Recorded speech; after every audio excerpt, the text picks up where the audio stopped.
As a child, Benjamin Knox always gravitated towards art. And in this week's Promoting Positivity, he's talking about following your passion and even brought some of his older pieces to show us back from middle school, right? So junior high. That's amazing.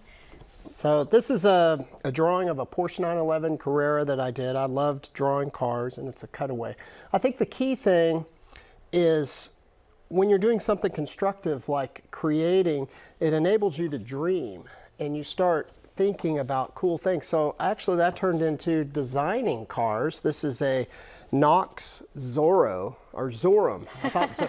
So it's a Zorum, and it's a futuristic car with, we're reading it, cassette tape, 8-track, CB radio, and a telephone, way ahead of its time. Man. But the key thing is that this day and age, I think so many people are pacified by social media and all the different things that you're not doing something creative and enabling your mind to really get in this creative state, in this realm of exploring your dreams. And that's where this stuff starts to develop. Mm-hmm. And I was very fortunate that I turned it into a business. This is actually one of my first pieces that I did when I started, when I was in the Corps Cadets and was paying for school. And we still sell these today. These are actually all my buddies in here. Those are my senior boots. I did that my senior year.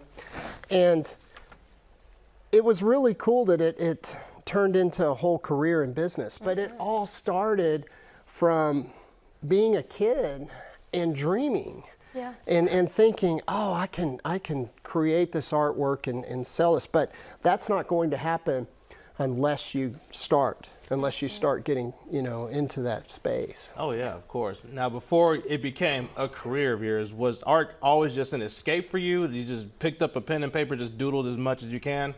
Kind of the negative aspect of growing up, which ended up being a positive aspect, is I grew up on a ranch in the middle of nowhere.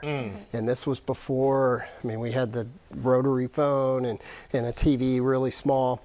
And so outside of doing all the chores and playing sports, you had to find something to do. Yeah. And being bored is not a bad thing if you're using that time to create something and to draw. And so yes, I was always drawing. I just loved it. I was passionate about it.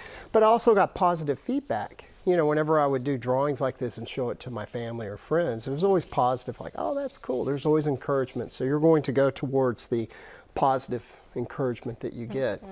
But you don't know unless you start trying, start doing that and start exploring. We were making movies, we were doing making models, we were doing all kinds of fun stuff. In the hay barn, we were creating these massive forts. Wow. And I'm talking massive. So really just get your creative juices flowing, imagination, that's so important. And I feel like, sometimes kids lose that, like you said, with the phones and scrolling. So just find a dream, make it happen. Is that your advice? Imagination is key. And it's good to see things to get ideas, which is what I was showing here. But you also need that time to where you're really getting deep into that space. And you're really thinking about your dreams and putting it down. Writing it down. Just writing down writing down your dreams, writing down the things. And you're never too old or too young. Yeah. At any age, you can start writing down your dreams. You can do sketches. Everything visual then becomes, it starts, anything that's created in reality first starts visual. Yep. I believe in that too. You got to picture it. Make it happen. Yeah. You picture it like you guys. Yeah. You pictured yourself. This is our dream job, yeah. Right. Absolutely. And so you pictured it and you followed your path towards that. Yep. Absolutely. Well, thank you so much for coming back and joining us one more day. Great advice. I appreciate it. It's encore. Yes, an encore. Yes. And actually, if you were watching last week, Benjamin was our guest host, and we do have a bonus segment from Friday's show where he critiques our art next on The 3.